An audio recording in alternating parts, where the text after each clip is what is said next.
మనలను మనకే వదిలేస్తే కనిపించేదే ప్రపంచమని బావిలో కప్పలాగా అనుకుంటూ ఉంటాం.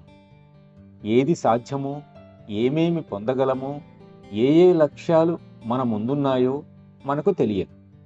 ఈ కారణం వల్లనే గురువు అవతరిస్తాడు అని నేనంటాను. ఇదే సర్వస్వం అనుకోకండి. ఇది చాలా అద్భుతమైనదే కావచ్చు, కానీ ఇదే అంతా అని అనుకోవద్దు. మీరు ఊహించగలిగిన దానికన్నా ఎంతో అత్యున్నత స్థాయికి నేను ప్రతినిధిని. ఆ స్థితి ఏదో మీకు చూపించడానికే నేను వచ్చాను.